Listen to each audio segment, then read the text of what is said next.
ये एक मंजिल है तो रास्ते भी होंगे और एक मेंटर भी जो मुश्किलों को आसान बना दे।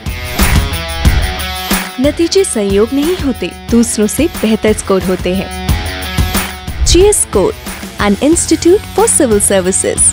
Good career is a process, and mentoring at GS Score is driven by primarily two objectives. One is empowerment and another is excellence. This is what we are known for. कामयाबी की राह पर 1000 से भी ज्यादा निशान। GS Score।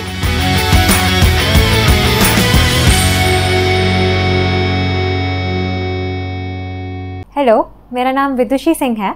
मेरी अभी यूपीएससी सिविल सर्विसेज एग्ज़ाम 2022 के रिज़ल्ट्स डिक्लेयर हुए हैं अभी, एंड मुझे ऑल इंडिया रैंक 13th मिली है, एंड मेरा ऑप्शनल सब्जेक्ट इकोनॉमिक्स था। And through this video I would like to share my strategy for economics optional. सबसे पहले I would start with saying that बहुत एक तरीके से स्केप्टिसिज्म है इस इकोनॉमिक्स ऑप्शनल को लेके, बिकॉज लोग समझते हैं कि काफ़ी डिफ़िकल्ट है, but honestly it's very much doable. मेरे बहुत डिसेंट स्कोर आए हैं। मेरे टोटल है 276। I scored 141 in paper 1 and 135 in paper 2। And this years economics optional paper, उसमें काफ़ी न्यूमेरिकल्स एंड प्रूफ्स भी आए थे। So it's a very scoring paper. अगर आप अच्छे से राइट सोर्सेज और अच्छे से PYQs पढ़ के आंसर राइटिंग करके एग्ज़ाम देने जाते हैं, so you can score really well in this exam and in this paper as well.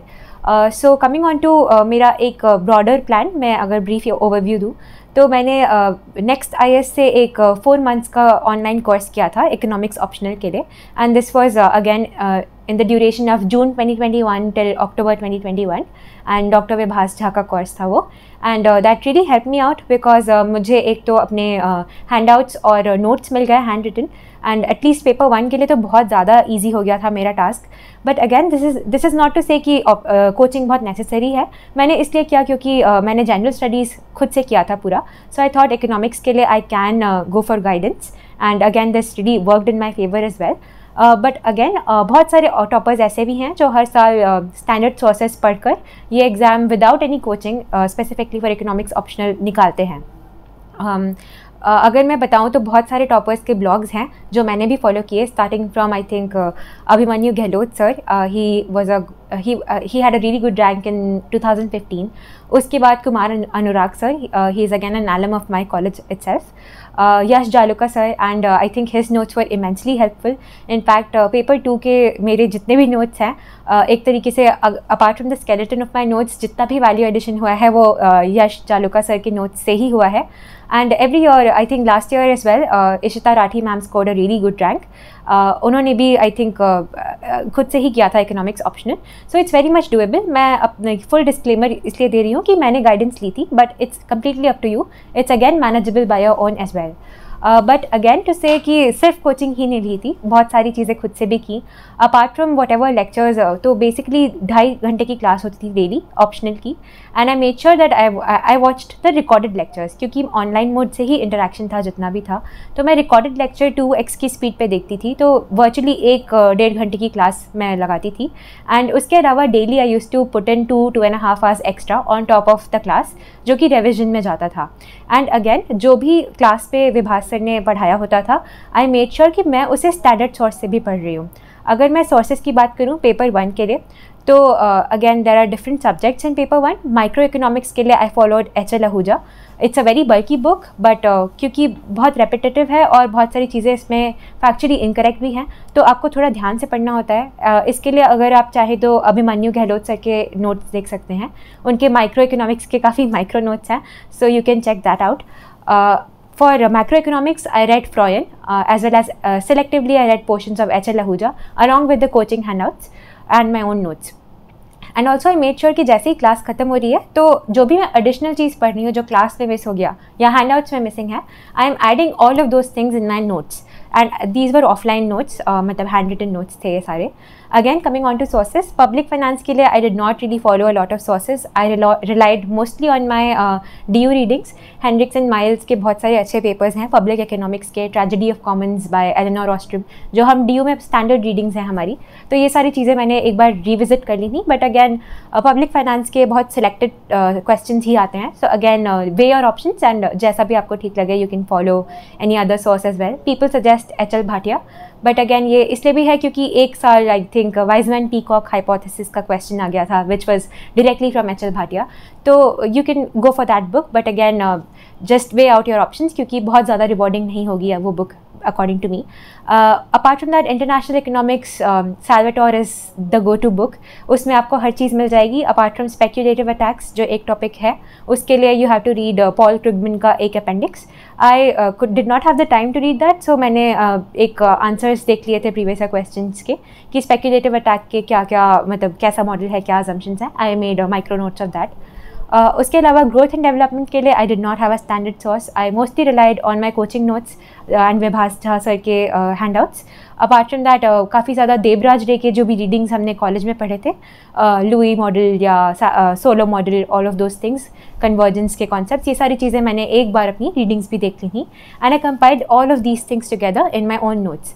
And one different thing that I did was कि जो भी मेरे नोट्स होते थे, जो भी एडिशनल वैल्यू एडिशन पॉइंट होता था, I use to take a sticky note and just add it on top of wherever I had written, जो भी अपना टॉपिक के बारे में मैं लिख रही थी. ऐसे करके मेरे पास कंसोलिडेटेड नोट्स रेडी थे दिसंबर 2021 तक. And again this is not to say कि आप सिर्फ नोट्स बना सकते हैं. पेपर 1 के लिए I did rigorous answer writing of previous year questions. And इसके लिए आई वुड से कि एक e-book है by Abhishek Dudhal sir, and he has also qualified the exam this year with a very good rank. So you can definitely purchase that e-book, and there's also a Telegram group, and it's a very good community. उसमें आपको solutions अच्छे से मिलते हैं. I was a part of that group, तो उसमें discussion होता रहता था, कोई भी question कैसे answer हो सकता है. एंड उसमें सर ने काफ़ी अच्छे से नोट्स दिए, नॉट नोट्स सॉरी, आंसर्स दिए हुए हैं. तो दैट वाज वेरी हेल्पफुल. मैंने उनके आंसर्स को एज अ गाइडिंग लाइट लेके अपने आंसर्स खुद से लिखे दोबारा. एंड वर्चुअली मैंने, क्योंकि अगर आप प्रीवियस ईयर क्वेश्चंस देखेंगे तो बहुत ज़्यादा रेपिटेशन है. एंड वर्चुअली पेपर 1 की बात करूँ मैं अगर स्पेसिफिकली, तो 60 to 70% of questions this year for 2022 were repeated in one way और अनदर. एंड बहुत ही अच्छा पेपर था इस साल का, तो because they're direct concepts asked, measuring growth और ऐसे सब पूछ लिया था, तो बहुत अच्छा पेपर था. एंड अगर आपके if you had been thorough with your notes and thorough with your previous year questions answer writing, I think आप बहुत अच्छा स्कोर कर सकते हैं इस पेपर में. अगेन इसके अलावा अगर मैं बात करूँ टेस्ट सीरीज़ की, तो नेक्स्ट IAS का जो मेरा कोर्स था उसी में 8 टेस्ट की टेस्ट सीरीज़ थी.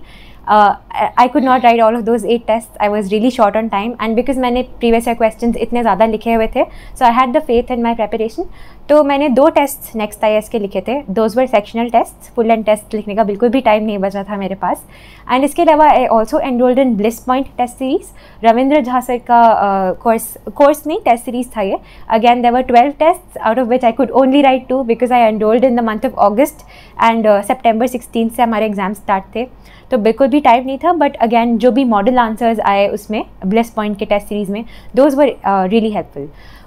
Okay, now coming on to paper 2. तो paper 2 was I think the scariest paper for me in mains specifically, क्योंकि बहुत पूरी economic history of India, pre independence, post independence, then again pre liberalisation and post liberalisation पूछी जाती है. सो आई थिंक विभास झा सर का जो भी क्लासेस था उसमें प्री लिबरलाइजेशन फेज 47 से 91 के I had notes ready. But I guess क्योंकि we were short on time, क्योंकि कोर्स भी कंप्लीट करना था, तो थोड़ा रश थ्रू हो गया था एंड में. So again if I come on to sources, मैंने प्री इंडिपेंडेंस के लिए तीर्थंकर रॉय पढ़ी थी cover to cover. It's a very good book and I made notes out of it. उसके अलावा एंड आई मेड मतलब एक ही बार वो बुक पढ़ी एंड दोबारा आई डिडंट टच इट, वही नोट्स मैं बार बार देखती रही. उसके अलावा for your post independence history मैंने जो स्टैंडर्ड बुक्स हैं वो पढ़ने की कोशिश की. बहुत सिलेक्टिव रीडिंग की, उमा कपिला की शॉर्ट अब्रिज्ड वर्जन की, परफॉर्मेंस एंड पॉलिसीज़ का जो भी न्यूएस्ट एडिशन था उमा कपिला की बुक की. and one very bulky book that I read was Mishra and Puri, and the notes from Mishra and Puri book, I think those were the basic skeleton of my notes. मैंने उसका notes अच्छे से बनाया, and then I did value addition from Yash Jaluka sir's notes for Eco Paper 2. And also I was very fortunate, I think last year paper 2 के highest scorer Aman Agarwal, उन्होंने, he is my classmate from college, so he was kind enough to share his checked answer scripts of he also enrolled in Bliss Point test series. तो उसको देख के I understood कि किस चीज़ से marks ज़्यादा मिलते हैं पेपर 2 में. So पेपर 2 की आंसर राइटिंग की बात करूँ तो I could not do a lot of answer writing for paper 2, but again I had also enrolled in another course at Next IS, Vibhas sir की गाइडेंस में ही. It was a mains advanced course. तो उसमें there were around 20 lectures जिसमें sir had given solutions for all the previous year questions. तो क्योंकि मैंने paper 1 का ये एक्सरसाइज ऑलरेडी किया हुआ था, so this proved immensely helpful for paper 2 specifically, क्योंकि मेरे पास एक ब्रॉडर कैसे आपको आंसर राइटिंग अप्रोच करनी है, स्केलेटन ऑफ आंसर्स रेडी थे.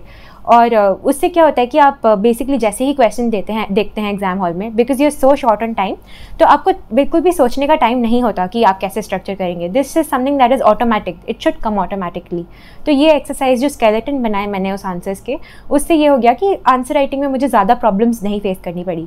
And then again through all the sources I made sure कि मेरे सारे आंसर्स में मैं इकोनॉमिस्ट्स कोट कर रही हूँ काफ़ी सारे.